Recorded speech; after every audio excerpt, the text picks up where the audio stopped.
This conference is being recorded and the replay can also be accessed on the company's IR website.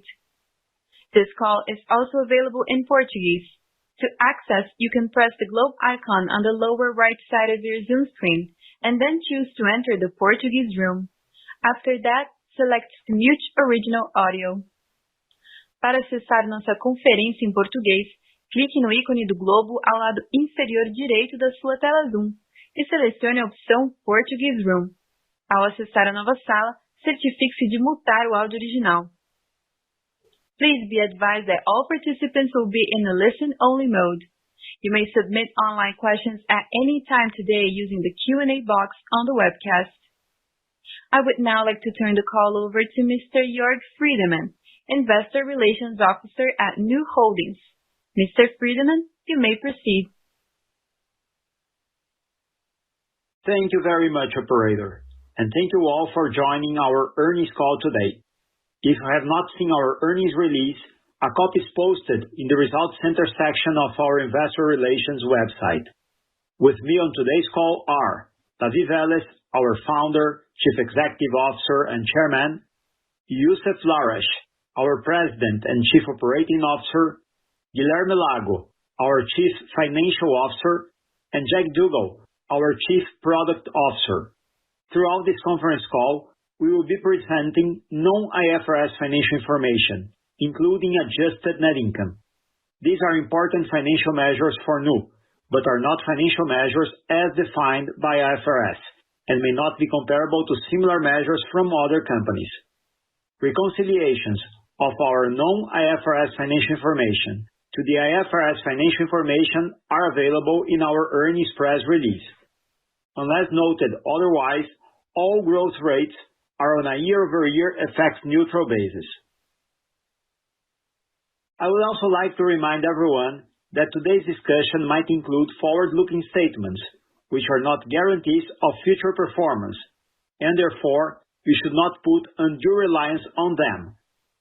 These statements are subject to numerous risks and uncertainties, and could cause actual results to differ materially from our expectations. Please refer to the forward-looking statements disclosure in our earnings release. Today, our founder, Chairman, and CEO, David Vélez, will discuss the main highlights of our first quarter 2024. Subsequently, Guilherme Lago, our CFO, and Youssef Lahrech, our President and COO, will take you through our financial and operating performance for the quarter, after which time we will be happy to take your questions. Now, I'd like to turn the call over to David. David, please go ahead. Thank you, Jörg. Good evening, everyone, and thank you again for being with us today. In Q1 2024, we kick-started the year with many ambitious goals aimed at propelling our platform to the next level. As we shared with you last quarter, we're targeting 4 key priorities for 2024, all aligned with our mission to fight complexity and empower people. First, establish strong momentum in Mexico, which means creating the basis for us to grow sustainably and profitably in the country. Second, ramp up our secure lending initiatives in Brazil. Third, enhance our strategies to further advance in the high-income segment in Brazil.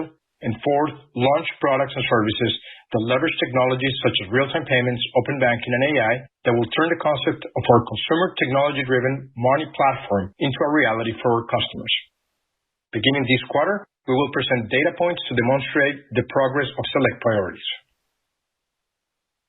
During Q1 2024, our business model, anchored in 3 fundamental principles: fast customer expansion, expanding revenue per customer, and efficient operating costs, showed its strength once again as it generated significant earnings. The growth of our customer base on a net add basis continues to exceed our expectations, surpassing 99 million customers at the end of the quarter, expanding 67% from the 59 million recorded just 2 years ago. In fact, we've recently announced surpassing the milestone of 100 million customers, becoming the first digital banking platform outside of Asia to cross this remarkable number, and operating still in only 3 countries in Latin America. The rate of customer net adds in Brazil continues to be impressive, averaging 1.3 million customers per month, resulting in a total of 91.8 million customers at the end of the first quarter of 2024. In parallel, Our growth in Mexico has reaccelerated with a net add of almost 1.5 million new customers in the quarter, reaching a total of 6.6 million customers by the end of Q1. This growth underscores the success of our decision to increase deposit yields in Mexico, which has accelerated our flywheel and solidified Nu's position as the unrivaled leader in the digital banking category in Mexico. Finally, let me share some financial highlights with you. In the quarter, our revenue surged to $2.7 billion, accelerating sequentially to a 64% year-over-year increase. Our gross profit surpassed $1.2 billion, growing 76% year-over-year, while our gross margin reached 43.2% in the quarter. Despite the expected contraction of our gross margins this quarter from a seasonal high in Q4, as flagged during our prior earnings call, our net income expanded again quarter-over-quarter to $379 million, while we achieved adjusted net income of $443 million, reflecting expansions of 160% and 136% year-over-year, respectively. This showcases the strength of our business model, capable of combining strong online growth with consistently very solid levels of profitability. This slide encapsulates our financial performance trends over the past 2 years, underscoring our momentum and consistent success in expanding our customer base while simultaneously accelerating both revenues and profitability.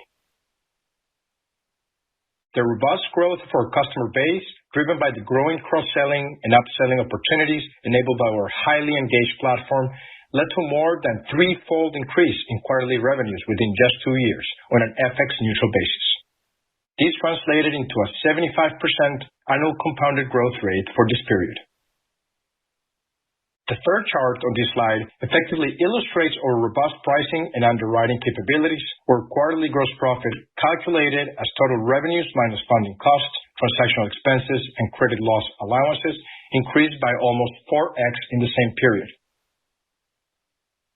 Lastly, the combined impact of the aforementioned factors, coupled with the strong operating leverage of our platform and the maturation of our early products in Brazil, has led to a significant acceleration in net income growth. This upward trajectory is evident in the chart on the right, especially over the past 2 years. We anticipate this compounding effect to persist in the years ahead, driven by the combination of sustained growth and increased profitability within our platform.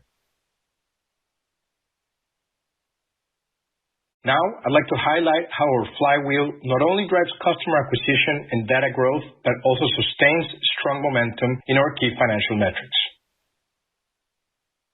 As we continue to expand in our 3 markets, leveraging the inherent operating advantage of our model, our holding company has successfully transformed its potential into profits. In the first quarter of the year, Nu Holdings achieved an adjusted net income of $443 million, reflecting an adjusted annualized return on equity of 27%. We believe that this performance surpasses that of most peers in the region, despite maintaining a considerable excess capital of $2.4 billion at the holding level, and with 2 subsidiaries in Mexico and Colombia that are still operating with negative profitability. If one were to look at our operations in Brazil alone, our return on equity remained well above 40%. As outlined at the outset of this call, we're committed to providing investors and the market in general with updates on our progress regarding our 4 key priorities for 2024. For this quarter, we have chosen to present KPIs specifically related to our first priority, Mexico. In this slide, we highlight the considerable momentum our strategy in Mexico has achieved, evidenced by the acceleration of our flywheel in the country. Notably, Mexico is already surpassing Brazil in terms of time to achieve different key KPIs for the business. This slide was built analyzing quarterly figures in Mexico in Q1 24, marking 19 quarters since our launch in Mexico, and compares the status of our operations in Brazil at the same point in time. After just 1 year since the launch of Cuenta Nu, Mexico has already surpassed Brazil in both absolute number of customers and checking account holders, as well as in relative terms when considering market share figures. Equally impressive is the progress for our credit card franchise in Mexico. Surpassing the milestone of 3 million credit card customers, we believe our user numbers have outpaced those of some of the top 3 incumbent banks in the country. Notably, Nu Mexico has already attained $1.6 billion in credit card purchase volume, representing a 6.1% market share in the country, compared to a 4.3% share in Brazil during the same period. When looking into deposits, we have just crossed the mark of $2.3 billion of retail deposits, more than double the amount at the end of 2023 and representing 1.2% share of total deposits in Mexico, compared to the 0.5% we had in Brazil at the same time. The aforementioned KPIs drove $149 million in total revenues for Mexico this quarter, which compared to $99 million for Brazil in the same time frame. We're thrilled with our performance in the early months of 2024 and are well positioned to achieve the goals we have set for ourselves for the year. The developments we've shared suggest that we are building a model that could be successfully exported, a feat many previously deemed unachievable in consumer finance. While we acknowledge that there are still many hurdles to overcome, we remain incredibly excited about the early stages of this model's development. Having successfully balanced growth and profitability in Brazil, we now aspire to extend these traits beyond our initial borders.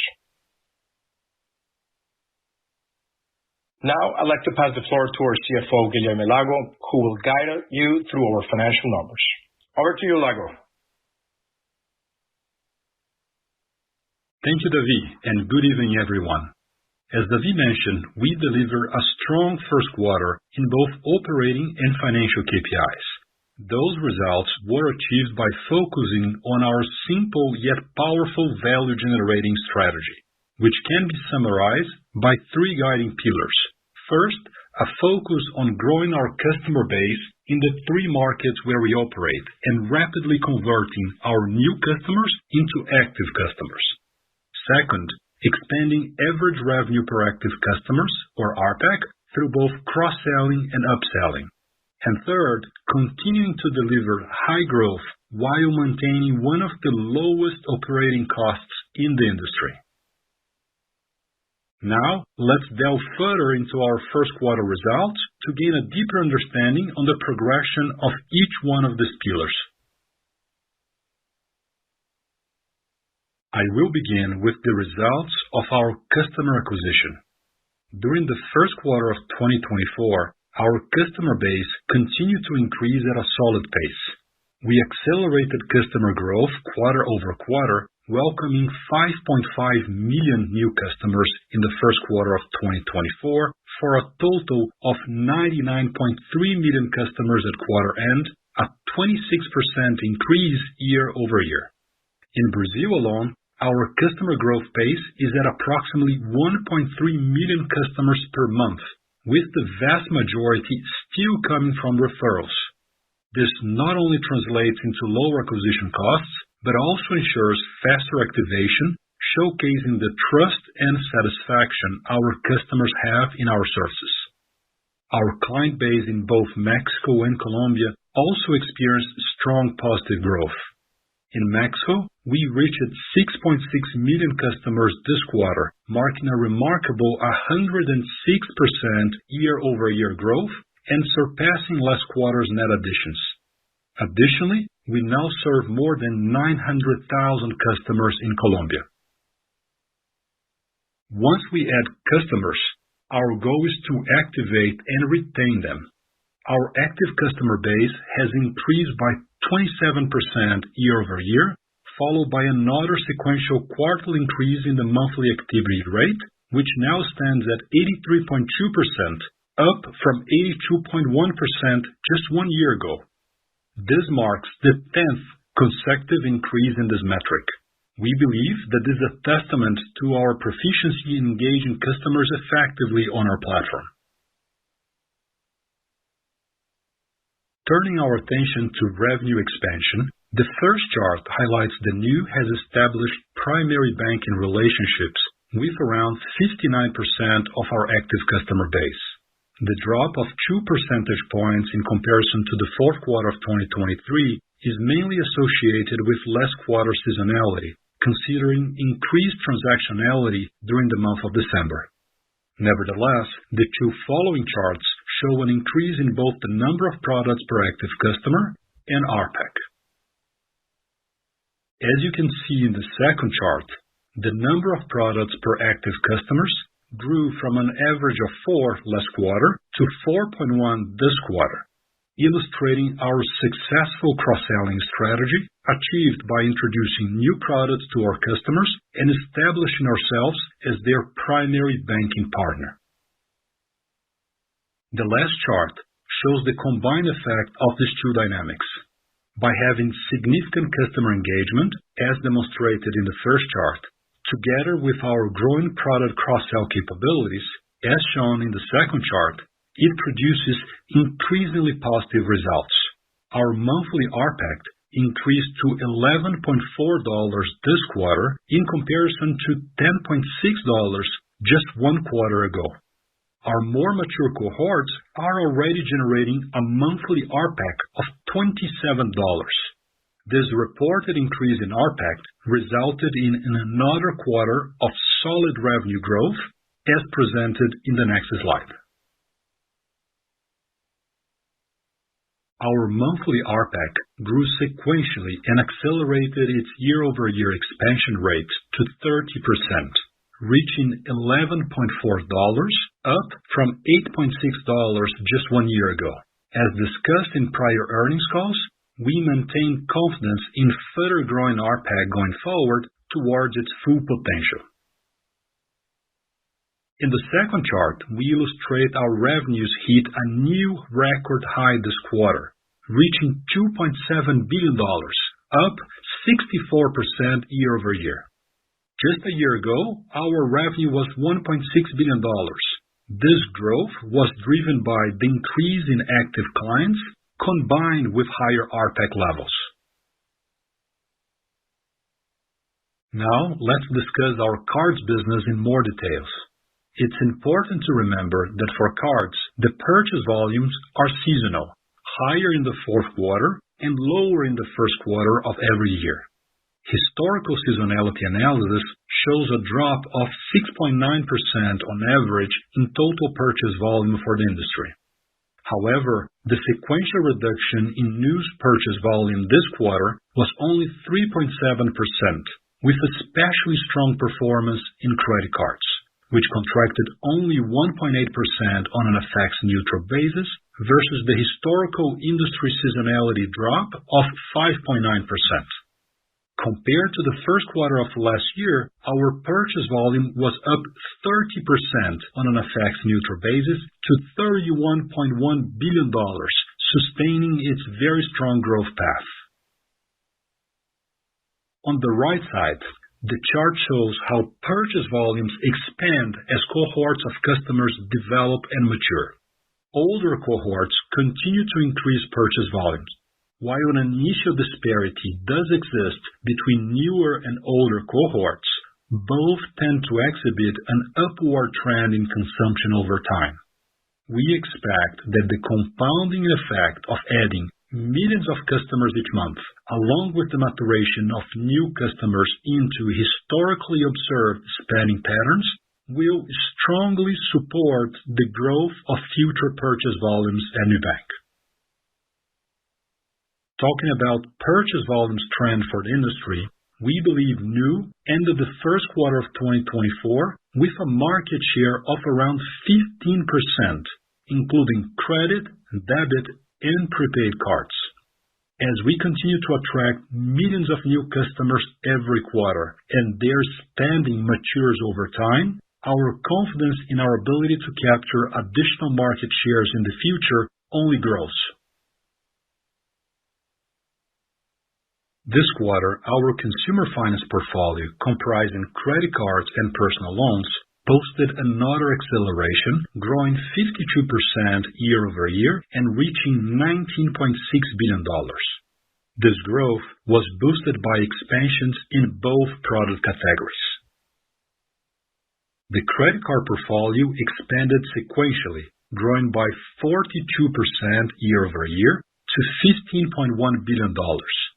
This growth was driven by the combined effect of onboarding new customers and increasing the share of wallet of existing customers across all segments.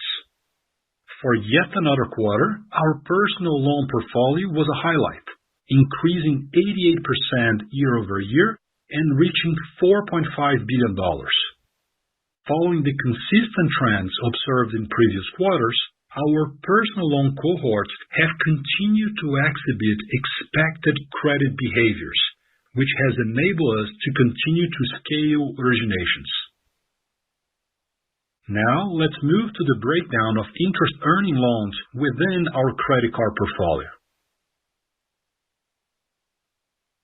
Interest-earning installment balances now account for 26% of our total credit card portfolio, up from 23% last quarter. This sequential growth was mainly underpinned by the successful expansion of our Pix and Boleto financing products.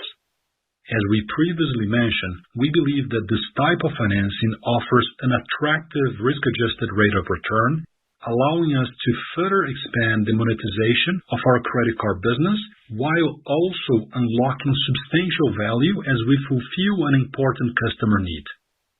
This strategy is reinforced by the fact that our share of revolving receivables has not increased, representing 6% of our total receivables again this quarter.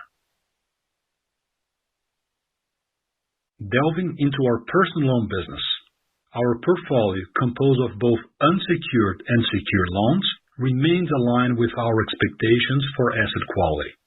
Originations reached 12.3 billion reais in the quarter, with secured personal loans growing according to plan and originations reaching 1.7 billion reais, almost doubling versus the prior quarter. This represents 14% of the total originated versus 10% in the previous quarter. As discussed in the previous earnings call, we are very pleased to note significant progress in broadening our lending portfolio. We have introduced payroll loans for federal public servants and retirees, FGTS anticipation, and investment-backed loans. Although still ramping up, these portfolios should contribute to the development of an even more resilient credit book in the years to come. Following the same trend as last quarter, our credit yield was affected by the loan mix. As secured personal loans have lower interest rates, an increase in originations of these loans directly impact the average interest rate of our personal loan portfolio. This decrease in credit yield was only partially offset by a slight increase in the unsecured lending yield as a result of our continued risk expansions. Now, let's review the progress achieved on the funding front. It's important to remember that fourth quarters are seasonally strong in deposits inflows, while first quarters are seasonally weak, representing a historical drop of approximately 4.6%. While we noted an expected decrease in deposits in Brazil, the total for the quarter of our deposits base increased and reached $24.3 billion, representing a 53% year-over-year growth, mainly driven by Mexico, where we are experiencing significant growth in Quanta Nu. By the end of the first quarter of 2024, we achieved over $2 billion in deposits in Mexico, more than doubling when compared to last quarter. Similar to Brazil, this growth represents a very significant milestone towards our goal of developing one of the strongest local currency retail deposit franchises in the region, bolstering our ability to support our consumer finance operations across all of the geos where we operate. Our cost of deposits, defined as the ratio between the interest income paid to customers and the interbank rate of the respective markets, namely TIIE for Mexico and CDI for Brazil, was 84% of the interbank rate, very much in line with our expectations. The increase in cost of deposits this quarter is directly linked to the growth of our franchise in Mexico. We believe this consistently low cost of deposits highlights our progress in harnessing the value of our liability franchise. Our loan-to-deposit ratio, or LDR, stood at 40% versus 34% in the previous quarters, with deposit growth accelerating sequentially. We are very confident that there is still a lot of room for additional balance sheet optimization. Net interest income, or NII, nearly doubled year-on-year, reaching another record high of $1.6 billion. This was driven by the growth of our credit card and lending portfolios, which collectively have propelled the expansion of our NII and of our net interest margins, or NIM, to new record highs. For the first quarter of 2024, we delivered a net interest margin of 19.5%, representing an increase of 1.2 percentage points compared to last quarter and of 4.5 percentage points in comparison to 1 year ago. As we look ahead, and irrespective of the direction of interest rates, we believe that the main lever for future NIMs should be the progression of the company's loan-to-deposit ratio, as our excess deposits are invested in public bonds, the remuneration of which is much lower than those of our credit products. Let's turn our attention to the last pillar of our overall strategy, maintaining a low cost to serve. We maintain our conviction that our platform is one of the most cost-effective in catering to customers within our operating markets, with its low cost to serve standing as a significant competitive advantage. That is the reason we aim at keeping it at or below $1 level for the foreseeable future. For yet another quarter, we were successful in achieving this goal, with a cost to serve per active customer standing at 90 cents. This figure currently remains unchanged on an FX-neutral basis when compared to a year ago, while our RPAC, as mentioned earlier, increased by 30%, demonstrating the strong operating leverage of our business model. Our gross profit reached a new quarterly record high at approximately $1.2 billion, a 76% year-over-year increase. As we mentioned during our last earnings calls, we expected annualized gross margins to normalize to levels of 2023, as our investments in Mexico and Colombia are offset by the positive trends expected for Brazil. The sequential drop in gross profit margins in the first quarter was driven by two main factors. Number one, the seasonal drop in cards purchase volumes, which impacted interchange revenues when compared to the fourth quarter. And number two, the increase in growth, which drove credit loss allowance billed in the quarter. Yet, our gross profit margins reached 43.2% this quarter, an increase of 3 percentage points in comparison to 1 year ago. One of the key elements of our strategy is achieving operating leverage. Our efficiency ratio stood at 32.1% during the first quarter of 2024, an improvement of almost 4 percentage points in relation to the last quarter of 2023 and almost 7 percentage points better than 1 year ago. Please recall that during the fourth quarter of 2023, our efficiency ratio was impacted by higher marketing expenses, mainly due to the phasing of this cost into the end of the year, together with higher cloud expenses driven by seasonal increases in data usage in the quarter. As we mentioned at that time, we believe that our efficiency ratio would come to normalize during the following quarters, as demonstrated during this first quarter of 2024. We continue to believe that this position Nu as one of the most efficient financial services companies in the world. We expect to benefit from the full potential of our platform's operating leverage as we continue to grow our customer base, upsell and cross-sell products, launch new features, and eventually achieve profitability in the new geos of Mexico and Colombia, which are still in their investment phases. Let's now review the sustainable advantages across our 4 cost pillars. Number 1, our cost to acquire was stable at $7, an amount we continue to believe to be one of the lowest among consumer fintechs and banks globally. Number 2, our cost to serve remained, as expected, at a low level, below $1, which we estimate to be approximately 85% lower than those of incumbent banks.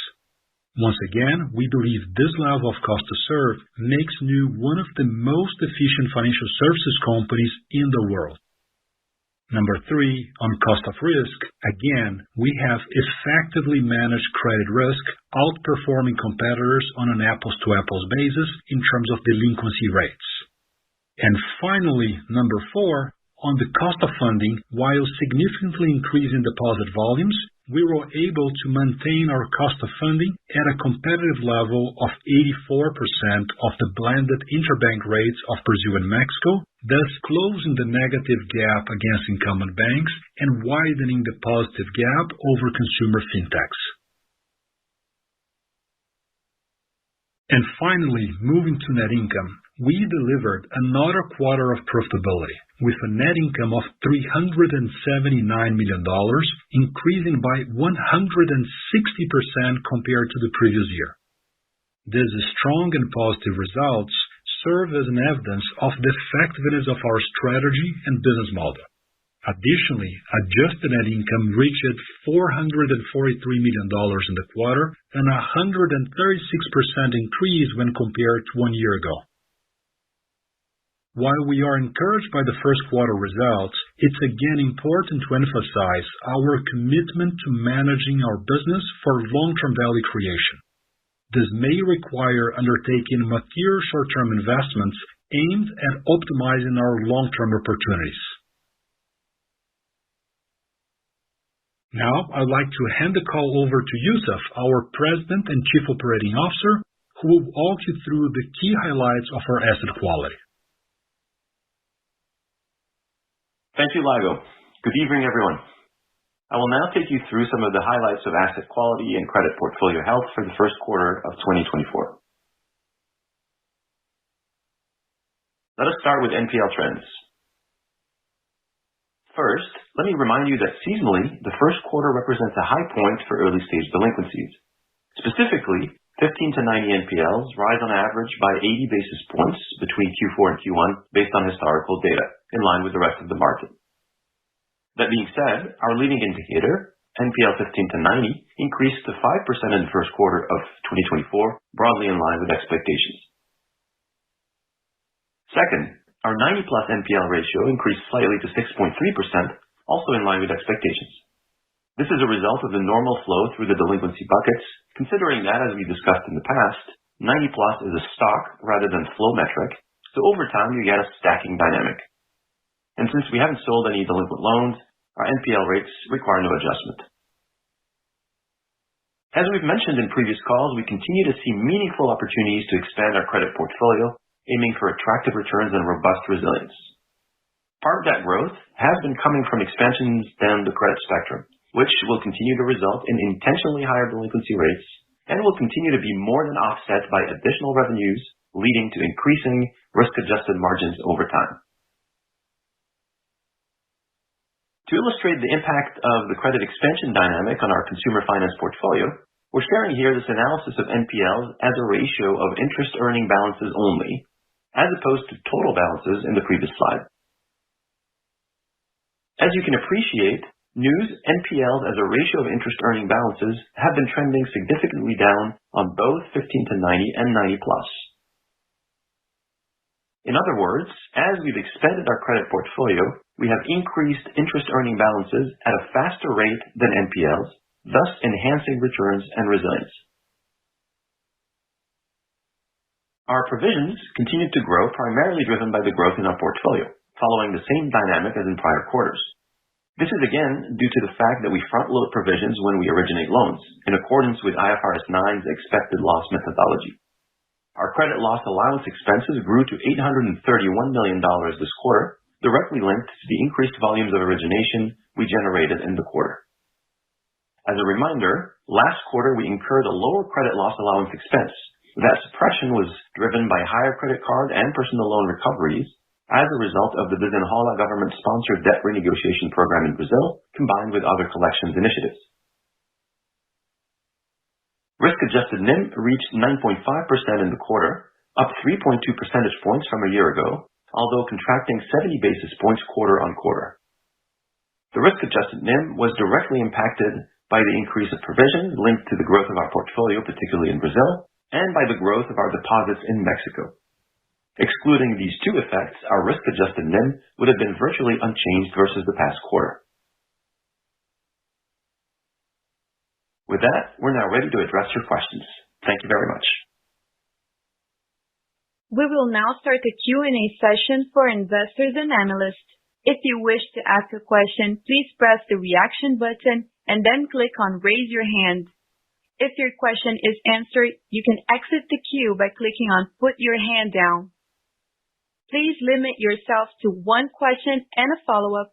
If you have further questions, please re-enter the queue. You may submit online questions at any time today using the Q&A box on the webcast.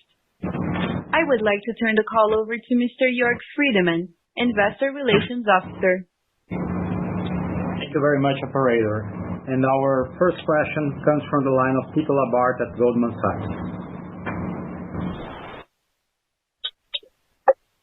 Hi, good evening. Thank you for the call and taking my question. My question is on the increase in provisions. I understand, part of it, the Centrola impacted 4Q, so expecting some part of an increase. But if you can maybe delineate a little bit more the sharp increase in the quarter, is it a function of the loan mix? It would be thinking, the interest-bearing credit card portfolio increased more, personal loans increased a lot. And did Mexico have any impact on the provisioning? Just to think about how we should think about it going forward as well. Thank you. Hi, Tito. This is Yusuf. Thanks for your question. So in terms of the provision dynamics and the provision build we saw in the quarter, you're definitely correct to point out that last quarter was a little bit abnormally low because of Centrola, and we had indicated at the time about 60 to 70 million additional recoveries in the quarter. So you have to think about last quarter with that in mind. This quarter we were back to what I would describe as more normal levels that reflect the dynamics of the portfolio. So we've experienced a lot of growth in both lending, secured and unsecured, as well as credit card. Some of that growth, as I mentioned here, comes from credit expansions, and we've definitely seen that play out. Per expectations, if not actually slightly better than our expectations in terms of the returns. So we're very happy with the NPV and the returns we're getting from those expansions. And you can see that reflected in the risk-adjusted NIM, growing 320 basis points year on year. With respect to Mexico, in fact, in Mexico, what we're seeing in the last couple of quarters is improvements in NPLs. Partly because of the underwriting improvements we've made, better models, more data, just more experience in the market, and then partly because of better mix of customers we've been getting over the last couple of quarters after repricing the Cuenta yield up. So I think Mexico is probably a positive driver rather than not on that front. Great. Thanks, Yusuf. That's helpful.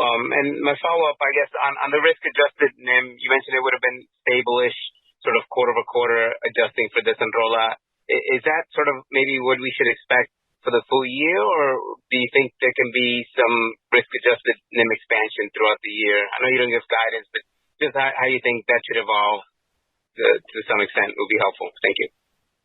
Yeah, sure. So Tito, you're correct. Like the risk-adjusted NIM going forward will reflect kind of dynamics of the portfolio, the credit portfolio going forward. If we, like we have over the last couple of quarters, continue to see opportunities to expand, that would come with enhanced margins, right? But we, as you pointed out, don't give guidance on that, nor try to forecast that with any degree of precision. Okay, great. Thank you very much. And our next question comes from the line of Thiago Batista from UBS. Thanks, Jörg. Thanks for the opportunity. I have a question about the SME business of Nu. We saw that Nu already achieved more than 4 million clients in the SME business, something close to 2.4 active clients in this segment. When you look to central bank data, Nu is charging about 9-10% per month in these short-term working capital loans. This is probably a very small portfolio for Nu right now, but can you share with us Nu strategy in this segment and how big this can be in the future? Hi. Thank you for the question. So you're right. We actually haven't really talked publicly that much about our growth on the SME side, but it is a significant opportunity ahead of us. And partly this opportunity has come to fruition as we started to cross-selling SME account to our large consumer base. So just to give you one data point, out of the 93 million or so Brazilian customers that we have, we think we have in our base something like 8 or 9 million small businesses, and that's a significant percentage of something like 15 million of total businesses existing in Brazil. So already in our base, we have a path towards pretty significant operation with small businesses. We, by the way, see that they tend to be very badly served also, especially if they are owned by one shareholder or two shareholder. So as we call here in Brazil, MEI.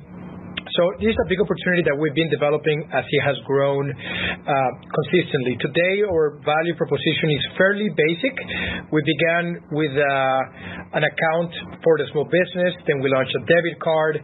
We have already started growing for a few quarters the credit card for the small business. This is a product that we're very excited about because we get to use a lot of the credit underwriting data that we have on the consumer side for the small business side. There actually is a lot of synergies in using a lot of the data for both sides of the consumer, and allows us to see a consumer on a more complete basis. And we also see that when we start banking somebody both on the consumer side as well as the small business, we see a pretty significant increase in RPAC. We see a higher increase in engagement. We see higher activation. So it not only adds additional RPAC, it brings a lot of synergies to the platform as a whole. In terms of working capital loans, we are just beginning to test that product. It's tiny in our base. It's something that we are ramping up slowly, and we're testing a number of different secured and unsecured products for the small business, but we haven't really rolled out anything big yet. The only thing, Thiago, that I would add to that is that similarly to the profit pool that we see in consumers, the profit pool that we estimate to exist in SME is still 65 to 70% driven by credit. And within credit, we started with credit card for SMEs. The credit card business is performing extremely well. We are super encouraged by the early results, and then we are gradually expanding into working capital. What we expect, however, in SME is that differently for example, from the public payroll loan market, it is not necessarily a market in which our growth will hinge on someone else's losing market share. We think there's a tremendous opportunity to increase the size of the pie. We think the credit penetration in the Brazilian SME space it still has very low penetration, and we think we can expand the market quite strongly. Very clear, David and Lago. And our next question comes from the line of Geoffrey Elliott from Autonomous.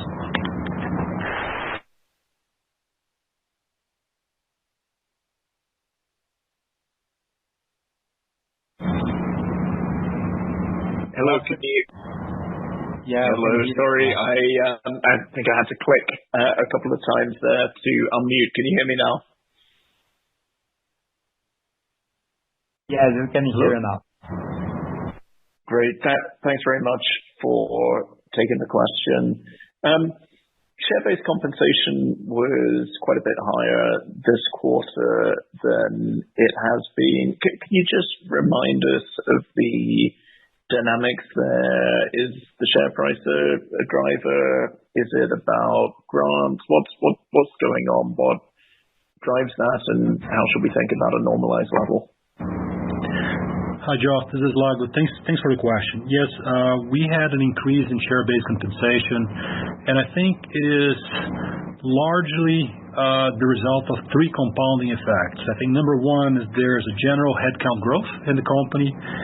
Number two is the result of more aggressive performance recognition that we did in the first quarter of 2024 compared to the first quarter of 2023. And number three, the share appreciation, which negatively impacts our social tax contributions, primarily in Brazil, which can account for up to 36% of the grant. So as you will see in our explanatory notes of the financial statements, you will note the increase in share-based compensation, but also the corresponding increase in share taxes and social contribution taxes, which are accounted together with share-based compensation. Now, one of the things, Geoff, that we take very seriously is the net and gross dilution that we apply to our shareholders. And if you take a look at our gross and net burn rates, we have been operating below 100 basis points. In fact, over the past 2 years, we have been operating below 60 basis points. And we believe that number one, that we are in the bottom quartile of the industry in terms of companies that apply the lowest levels of dilution to our shareholders. And number two, as we increase in size and value, we do expect operating leverage to continue to play its part here. So we expect that this number will actually go down over time. Thank you. And in terms of what to think about as a normalized figure there, I guess we would want to take out the share price appreciation. It's probably not going to be up 40% every quarter. So what can you point us to get to a more normal figure? So we don't provide guidance on that, but if you take a look at explanatory note number 10 of our financial statements, you will note and you will see how much of that increase came from share price appreciation there, more or less. So you can exclude that number from the total share-based compensation. We do, however, pay much closer attention, Geoff, to our net and gross burn rates. And we think on that note, one should easily expect that this will be meaningfully below 100 basis points per year. Great. Thanks very much. Thank you. And our next question comes from the line of Gustavo Schroden from Bradesco BBI. Hi, good evening, everybody, and thanks for taking my question. I'd like to explore a little bit the NIM. Indeed, that was a very impressive NIM in the quarter. But I'd like to understand the trends and the moving parts here, because if one side we have an increase in the cost of funding from 80% to 84%, on the other hand, if we analyze specifically the personal loans average interest rates, it declined from 6.4% to 6.2%. So I am assuming here that the difference here or the positive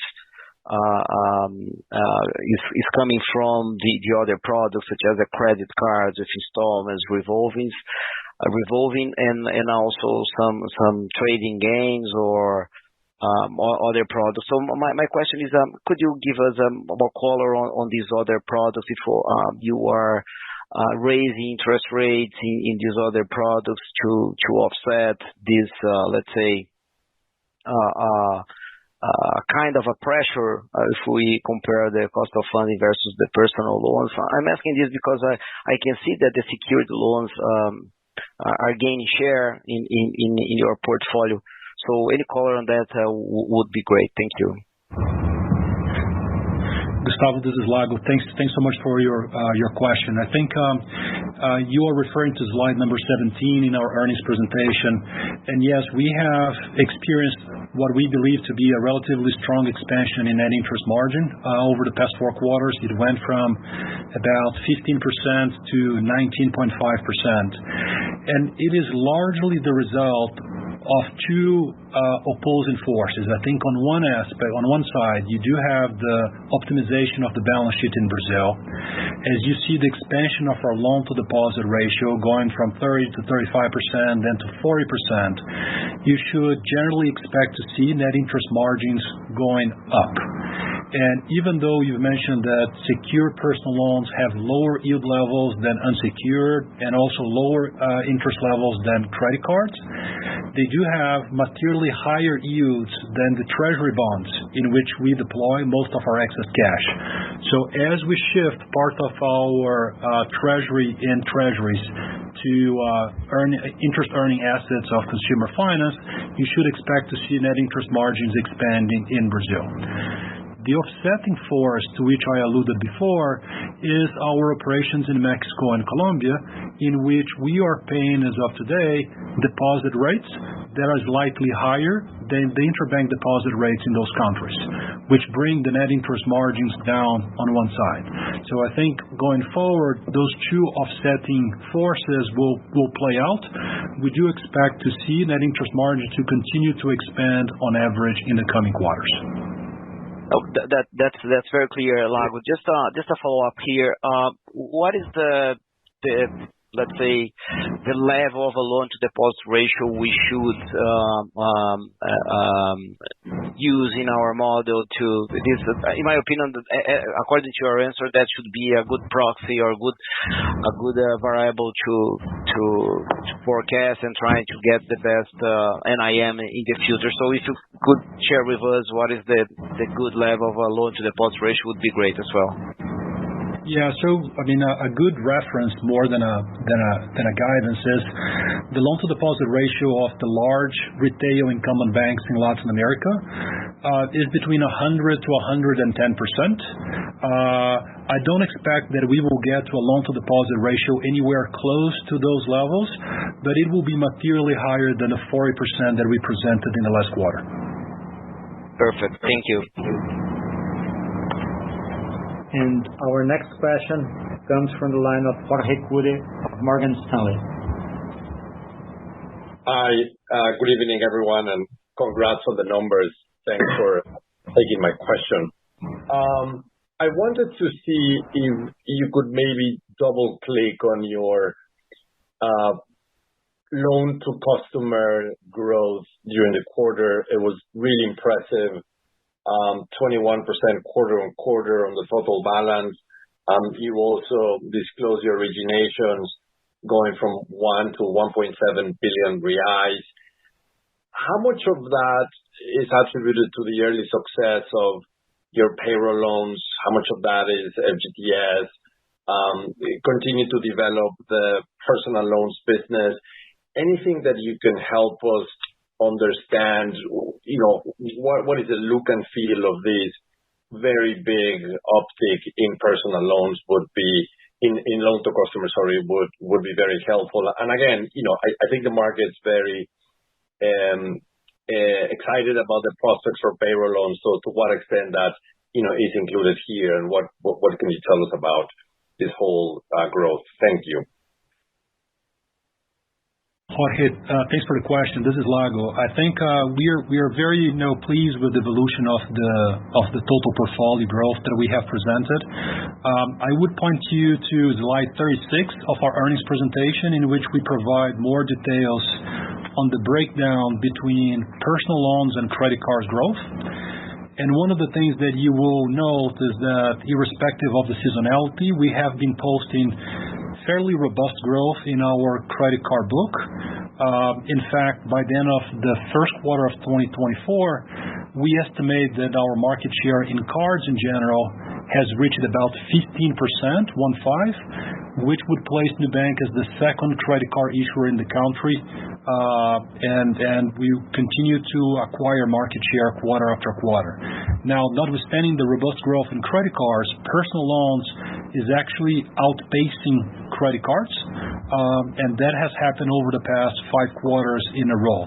And you will note that in the first quarter of 2024, personal loans grew by 25% on an FX neutral basis. Credit card grew by 8%. Now, to your question, within personal loans, I would then refer you to, let me take a look here to slide 15, in which you can see the evolution of the originations of personal loans. You will see that over the past 4 quarters, it increased from 6 billion reais per quarter to more than 12 billion reais. So we almost doubled the originations. You see the primary driver of this absolute growth is with unsecured personal loans, the eligibility of which continues to expand across our customer base. If you take a look at the total unsecured personal loan pie in Brazil, which accounts for the second or third largest profit pools in the country, our customers alone, as of the end of the fourth quarter, accounted for about 43% of the entire loan book in Brazil.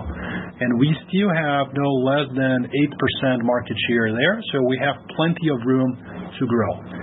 Now, at the beginning of the second half of 2023, we expanded in secure personal loans, which encapsulates consignado or public payroll loans, FGTS, and investment-backed loans. Public payroll loans and FGTS account for about 90% of our total originations, with investment-backed loans accounting for 10%. We expect that the originations of secure personal loans will continue to outpace the originations of unsecured personal loans as we increase the collateral agreements that we have as of today. So today we offer public payroll loans, Jorge, primarily to INSS and SIAP, which are federal public servants and pensioners and retirees, which account broadly for 50% of the target market of secure personal loan in Brazil. We will be increasing our scope to add armed forces in many states and municipalities, and we hope to reach about 75% of the target market by the end of 2024. And just to finalize that, Jorge, I think one perhaps easy way to understand really the significant opportunity we continue to have ahead is we have more or less 60% of the Brazilian adult population as a customer. That 60% owns something like 40 to 50% of the entire credit pool in the country. And if you just look on an average basis across the lines, we probably have something like 10% market share. So we could double, triple, quadruple the size of our existing credit portfolio. And the bottleneck to growth is on the unsecured side, our own willingness to grow, our own willingness to take risk. And that's in certain areas we go very slowly and we test our way into acceleration. And on the secure side, our bottleneck is signing up a bunch of contracts with a number of different entities. We have been signing up all those contracts. Whenever we go to the entities and we say we are going to be offering products for your associates that are 30 to 40% lower interest than everybody else, that is a very good value proposition for them. And so we haven't seen a lot of real resistance in signing up the contracts with us. There is some interconnection of systems. We have to integrate with a number of older systems, so that takes some time, and that's going to be taking some time over the next year. But so far, we feel very good about our ability to grow in the pool of addressable secure portfolio in the country. Thank you, David and Lago. If I may ask a follow-up, I'm looking at your slide 19, where you have the last 5 quarters of gross profit margin. Given the particularities of what's happening with your asset mix and the deposit mix with Mexico, would it still be fair to assume a seasonal behavior like we see here in 2023, where sequentially every quarter was up in terms of gross profit margin in 2023? Would that be applicable for this year, or the dynamics are going to be different because of these 2 items that I mentioned? Jorge, I think it will largely depend on the velocity with which we grow deposits in both Mexico and Colombia by and large. If it was only for Brazil, one would expect that gross profit margins would continue to expand sequentially throughout the quarters, especially because the first quarter is usually a low seasonal quarter for us. But the expansion of gross profit margins in Brazil is partially or fully offset by headwinds coming from Mexico and Colombia. So those two things will be playing out. It depends on the speed with which they play that we will see this resulting in our gross profit margin. I still believe that throughout 2024, one would expect to see gross profit margins for the full year very much in line with the gross profit margin that we had for the third quarter of 2023, so around 42-43%. Great. Thank you very much, Lago. Thanks, and congrats again. Thanks, Jorge. And our next question comes from the line of Eduardo Rosman from BTG Pactual. Hi, everyone. I have a question here. I want to delve deeper into your strategy of deposits in Mexico. You're having massive success, but that's naturally coming at a cost, right? So when we look to incumbents, we see that they pay very little as a percentage of the reference rate. So what's the goal there in terms of remuneration, short and medium term? Goal is to reduce the remuneration or eventually pressure competition to move higher. And also, if you can also give an update as well on your recent partnership, for cash in and cash out, and the challenge naturally to grow deposits in the low income there. Thanks. Hi, Eduardo. Here's David. So, listen, Mexico is a really attractive market for a number of different reasons. One of the interesting reasons that has become much more visible to us recently is that differently from Brazil, the deposits as a product is the largest source of profit for the incumbent banks. So when you look at the average yield that banks are paying consumers, it's something like 3 to 4% a year when you have an interest rate, a sovereign interest rate in the 12, 13% plus. So this is a bit of a normality in a regular banking market because banks are effectively making significant profits without really taking any risk. When you look at Brazil, you see a market where that is driven very much by taking credit risk, which generally is what you would expect in competitive markets. That's not the case in Mexico. And when you look at the level of interest rates in products, they are still very high. So in a product, when we look at our unit economics, even at offering a very high yield, we're still making positive unit economics given the structure of the market. Now, given the fact of how these profits exist in the system, we think there's a really interesting disruption opportunity for the entire Mexican system. Because if most of your profits are coming from deposits, frankly, the barrier to entry is not that high. Yes, probably in the past you needed branches. Now you don't. And yes, brand is important because consumers won't leave their life savings in a brand that they don't trust. But the reality is if you have a good brand and you have a very good product, you will take those deposits away. And I think the past 6 to 9 months and the pace of growth that we're showing with this yield is showing very significant growth above our expectations and much higher than other fintechs that are paying even higher yields than we are. So we're not only necessarily just competing by higher yields, you are already being able to see that we've built a very solid and trusted brand in Mexico, and this is being a big source of deposits. Now, all being said, I think in the long term, we will also rationalize the cost that we are expecting. We tend to make this decision based on value proposition. Our goal is to have the very best deposit value proposition in the country. That is a function of yield and features. Initially, our features were not that big, which meant we had to rely a lot on yield, and that's what we're doing right now. But very soon, our features have been growing, and by the end of the year, will be a very different product. And you mentioned cash in, cash out. That was a significant bottleneck that we had a few months ago. We're solving that as we speak. So as we increase the level of features, as we increase the value proposition, as we strengthen the brand, we expect to be able to decrease yield while maintaining the best value proposition. We think that incumbent banks are going to have to increase the yield that they're offering consumers if they want to keep a lot of these consumers. Ultimately, in this new world, there's just not that many barriers of entry, and you just cannot keep your consumers trapped. They will go to whoever gives them the best option. And so we think we are on path to building that product in that category that way. Rosman, if I may add one thing, what we have been seeing in Mexico, as we have seen in Brazil in the past, is that as we attract deposits from customers in the country, we are also benefiting from very relevant second-order impacts that allows us to increase our brand awareness. It allows us to increase credit card applications. So credit card applications have more than doubled in Mexico since we repriced our deposit products. It allows us to acquire data to do better credit underwriting and customer segmentation. It gives us positive credit selection. So there's a tremendous amount of second order impact that the deposit flows are bringing to our flywheel that are not necessarily captured only in the absolute nominal amounts of deposits that we see coming in. No, great. Thanks a lot.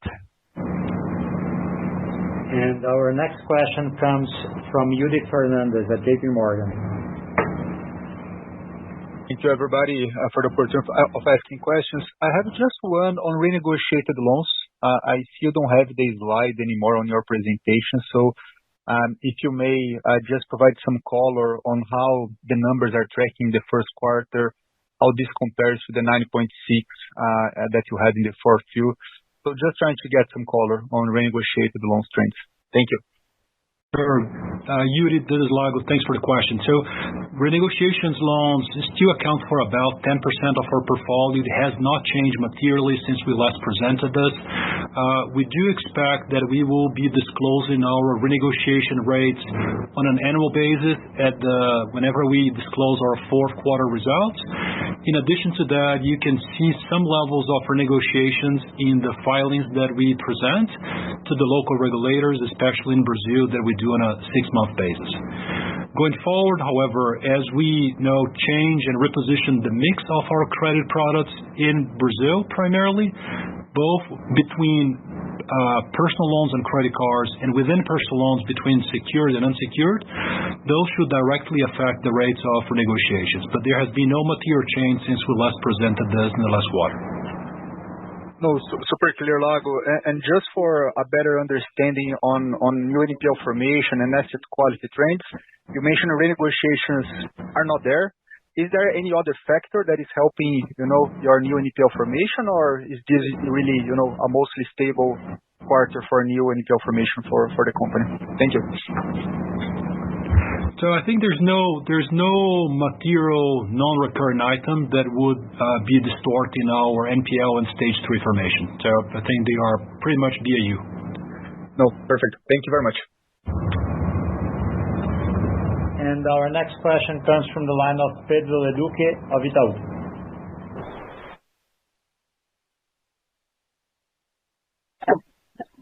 Thank you guys for the call and the question. I'm looking at NII post cost of risk, and it rose mid-single digits Q and Q. If I'm not wrong, that's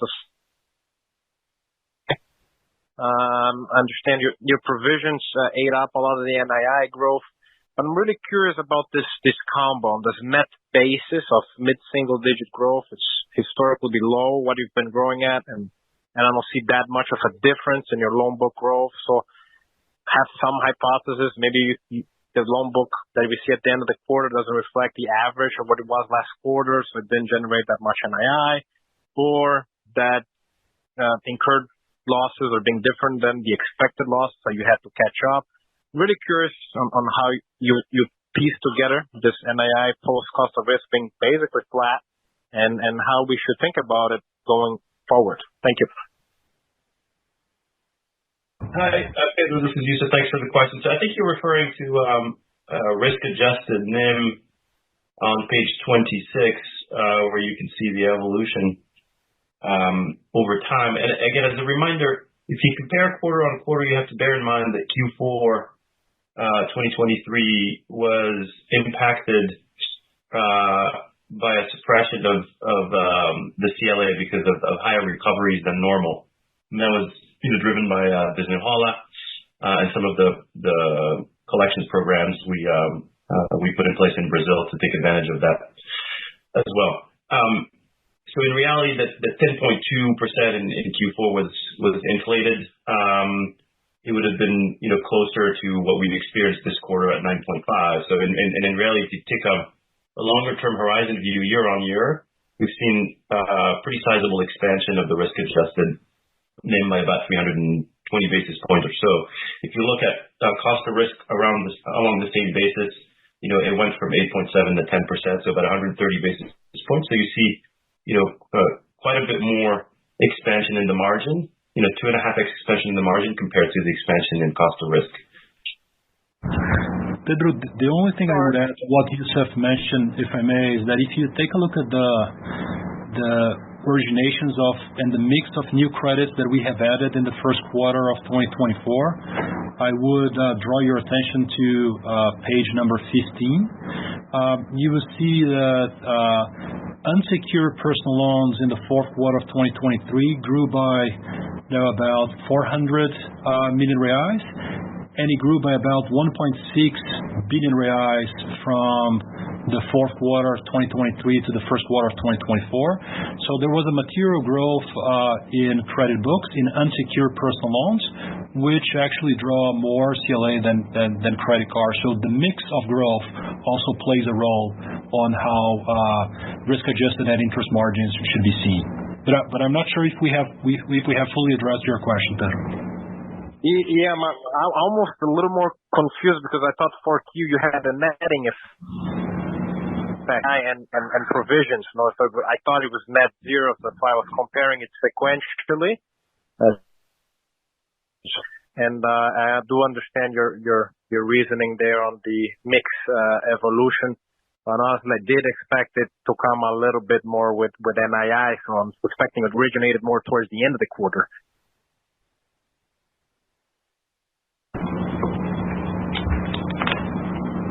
No, I mean, we can certainly follow up with you in more details on the timing of the originations throughout the quarter, but I don't think there was any one-off originations that happened, let's say, in March that was materially higher than what happened in January and February. So relatively levels of originations.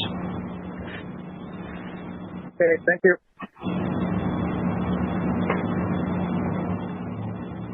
And our next question comes from the line of Mario Pierri from Bank of America. Hey guys, thanks for taking my question. I wanted to stay on asset quality.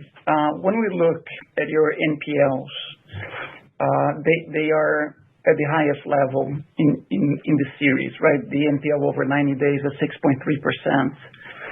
When I look at your loan stage 3 formation at 3.7%, also historical high. You talk about on your release that the increase in expected losses, or you had an increase in the expected losses because you're increasing the risk profile of the newer cohorts. So, what we're seeing in Nubank is very different than what we're seeing at the other banks in the system in Brazil, where the banks really became very cautious in lending, and we're seeing now NPLs improving and asset quality improving. So I wanted to, pick your brain as how can you be so confident, right, in continuing to take on more risk? Why do you think that the consumer in Brazil is in good shape? You already showed, right, that the interest portion of the credit card is at 26%, well above the industry. And so the ability of the consumer to continue to take on more credits and more risk, clearly, right, you are pricing that, you're increasing your return on your loans, but eventually gets to a level that is too high. So, just trying to pick your brain here, it seems like you're moving down into a riskier segment of the population while everyone else is doing the opposite. So that's my question. Yeah, Youssef here. Thanks so much for the question. So, let me maybe address or remind us a little bit about how we think about credit underwriting, if you'll allow me, and then I'll address specifically the latest trends. So when we underwrite credit, our objective is not to minimize NPLs. Rather, our objective is to maximize the NPV of that credit grant, to maximize the NPV of that customer relationship, subject to resilience constraints, right? So specifically, we want to ensure that every credit grant that we make is NPV positive, even in the event of a downturn. So we typically don't take a position with respect to timing, the point of the cycle at which we're at. We're fairly agnostic to that. We want every origination we make to perform in good and bad times.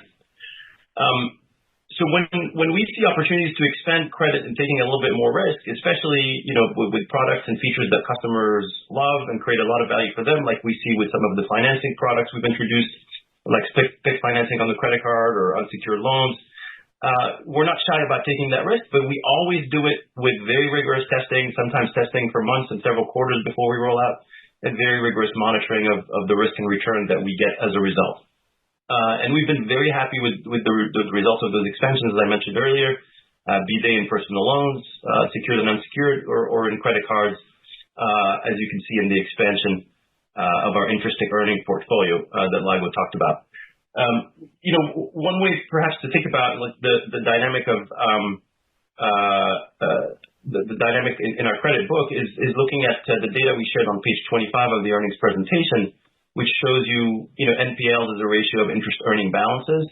You see there that we've grown interest earning portfolio balances faster than we've grown NPLs, and thus that's a simple way to kind of validate that this is accretive to returns and NPV. So again, this is not a result of us taking a particular position on where we are at the cycle. It's rather us testing, over months and quarters and years, new products, new features, observing the returns, and then deciding to roll out when we see really good and resilient returns on that. Okay. One point I would add, just to close on Youssef's explanation, is the majority of the additional financing products that we've been launching, that we'll be growing, are very short-term duration in nature. We're talking about 30, 60 days type of loans. So this tends to be a really high information-rich type of product that allows us to react very quickly to any signs that we might see things that are not playing out as we expect. Again, we're making an underwriting decision based on a view of an NPV model, based on a lot of testing, based on a lot of foundational testing that we're doing. And the ability to do this type of short duration products just allows to increase the financing portfolio that we have while maintaining significant control on the risk of the portfolio. Okay. Let me ask a follow-up here. When I look at your credit cards outstanding in Brazil, it went up by about 200,000, from 37.5 million to 37.7 million, even though your active clients in Brazil grew by 3.6 million. So this is the slowest pace in the increase of number of cards, right? The average, you're growing about 1.8 million credit cards in Brazil in 2023 per quarter. Now you did 200,000. What does this mean? Does it mean like you are being more conservative, or you reached a percentage of your client base that it's that they don't have the capacity to take on a new credit card? Mario, one thing that I would point out, and I'm certainly let my other colleagues chime in, is that in Brazil, as we start to approach 55, 60, 65% of the adult population, it's inevitable that the marginal growth will not necessarily come from adding more customers or more credit cards to the existing customer base. We still have a lot to go there, but it's only natural that at some point in time, the growth in number of customers of the number of cards will diminish. But what we still have plenty of room ahead is what you can see on page 34 of the earnings presentation, and you can see the evolution of the purchase volume and the evolution of RPAC as the customers mature. So even at the customers that we have on board 24 months ago, they are tripling their purchase volume as they mature their usage with us. So what we will naturally see in Brazil is that a natural kind of a flattening of the curve of number of customers and credit card customers, but the continuous evolution of the maturation of purchase volumes and ARPAC. And then conversely, Mexico and Colombia are in the very early days of the expansion of number of customers and number of cards. So they are in a different point of the S-curve cycle there. Okay. Thank you very much, guys. And our next question comes from the line of Brian Flores of Citi. Hi, guys. Thank you for the opportunity to ask questions. I wanted to make a follow-up on Mexico. We talked on the liability side, and I think that is ramping up very well. I wanted to ask you on the asset side, right? Because we have seen, as Lago mentioned, some room for optimization with the low LDR so far. So wanted to pick your brain on what key differences have you found in client behavior, infrastructure, and also how has your strategy adapted to this, right? And if you think the speed is going according to the plan, or you think it's maybe a bit slower or a bit ahead. Thank you.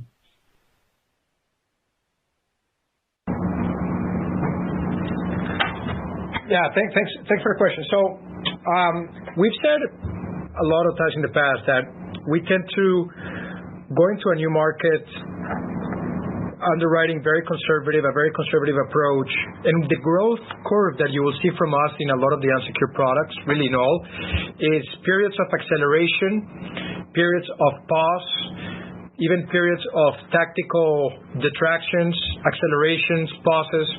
You saw that if you look at our growth rate in unsecured lending and personal loans, maybe 12 to 18 months ago, we had a bit of a pause, then we accelerated again. I think Mexico is following a very similar path. We launched slowly, we accelerated, we did a lot of foundational testing. That's, by the way, the reason why our delinquency in the country was much higher. We were just testing a lot. This really means giving a number of different lines and credit cards to consumers where we don't have really any data. A lot of these is credit losses, but in reality, it's CapEx, it's effectively R&D dollars into building our own models. And what you've seen in Mexico maybe over the past 6 months was after a period of acceleration, we deaccelerated the growth. We went into a period of slowing down a bit our growth. Partly was to continue working on new generations of models that ingested new data sources. Partly was also because we wanted to see how funding was going to come on. As you obviously know, we cannot just accelerate too much if we don't have funding resolved. So getting NuConta right in Mexico for us was the number one strategic imperative, because if we don't have that part of the balance sheet, we don't really have a business. So we deaccelerated a bit to continue iterating on products. We launched NuConta. NuConta has been very successful.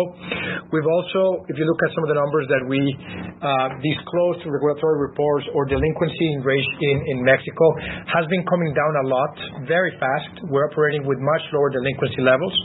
And this is now driving a slow acceleration again into credit cards in Mexico and new accounts. You see that also the number of new customers in Mexico has accelerated over the last quarter.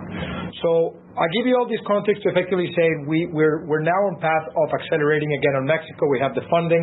We're very comfortable with some of the data sources, our ability to do underwriting based on our own methodology, on our own consumer behavior. And we'll continue to operate a bit like that. As we see opportunities, we accelerate. We see things that worry us a bit, we pause a bit, and that tends to be the path that we tend to take in these new markets. The only thing, Brian, I would add is that if you take a look at the first quarter results of our operations in Mexico, the one that we file with the local regulators, you will note that we are already growing our book in Mexico at about 7-8% on a quarter-over-quarter basis. We expect this growth rate, as David mentioned, will pick up in the coming quarters. Perfect. And if I may follow up just very quickly, do you have any updates on the banking license? Do you think this is critical to really ramp up growth, as you mentioned? Yeah, sure. So it is not critical to ramp up growth. We can continue ramping growth with the SOFIPO license that we have. We are getting the deposits that we need, and that's the critical part. I think the banking license is really critical for the long term of Mexico. There are certain bottlenecks in the SOFIPO license that eventually will become real issues for our products. One specific example is deposit insurance. So FIPO only gives us a deposit insurance of something like $18,000 to $19,000, and bank license gives deposit insurance all the way to $180,000. So for Mexican high-income consumers, it will be critical to have a banking license. That's not our core target today. A banking license will also expand the possibilities of cash in, cash out with certain banking correspondents. And so thinking ahead of where the business will be in 5 years from now, we definitely need the banking license. And that's why we already last year entered with the process of the banking license. The process is going well. I think the regulators are doing all of their work around the due diligence. We've been very active working with the regulator, answering all the questions that they've received. And so far it's going according to expectations. It's not necessarily an easy process. It's not a fast process, but we're taking the process very seriously. And so far we've heard very goodwill from the regulator in enabling new players to get banking licenses to bring much more competition into the banking space in Mexico. Very much. And our final question comes from Neha Agarwala from HSBC. Hi, I'll make it quick. Thank you for the question. I wanted to zoom in on Mario's previous question in terms of asset quality. Origination, especially in the personal loans, was extremely strong this quarter, but early delinquencies have inched up. I understand part of that is seasonality, but given the rate outlook and the softening of economic activity, would you be more concerned or more cautious in the coming quarters and try to step back a bit in terms of originations, or should we see continued these level of originations for personal loans or an acceleration? Thank you so much. Hi, Neha. This is Jesus. Thanks so much for the question. So you are right in pointing out that the NPL movement in the quarter from Q4 to Q1, particularly NPL 15 to 90, was largely the result of seasonality, right? So we've experienced a 90 bip increase. Typically, the increase from Q4 to Q1 is 80 bips. So more or less within the seasonal expectations. And perhaps to be super precise, a little bit coming from credit expansion, as we've mentioned multiple times, in both personal loans, unsecured personal loans, and the credit card earning interest portfolio as well. And as I mentioned before, we tend to be fairly agnostic to the point in the cycle at which we're at, because when we originate credit, when we underwrite credit, we always make sure that credit performs and is NPV positive under good times and bad times, right? So we stress the risk expectations in our NPV model, which ensures that our cohorts, on aggregate, can withstand a doubling of risk and still be NPV positive. So we're very comfortable with the level of resilience with which we operate that way. That all said, as I've mentioned in past quarters and this quarter again, our expectation is that there are going to continue to be really good opportunities for us to expand our credit portfolio across the board, right? We see opportunities to expand in secured lending, as Lago and David have discussed. We see opportunities in unsecured personal loans to increase eligibility of customers, and also in credit cards with the continued growth of IEPs and the continued rollout of new products and features on the financing front. So our expectation is definitely that there will continue to be opportunities to expand. And typically, as we've done in the past in Brazil and in Mexico and other markets, when we see results that are a little bit different than what we expect on the downside, we will take the appropriate action to slow down if that's what the situation calls for. Thank you so much. We are now concluding today's call. On behalf of Nu Holdings and our investor relations team, I want to thank you very much for your time and participation in our earnings call today. We are very excited with our developments as we continue strengthening our position in the markets we operate. Over the coming days, we will be following up with the questions received via our platform and with those that were not able to ask questions tonight. So please do not hesitate to reach out to our team if you have any further questions. Thank you and have a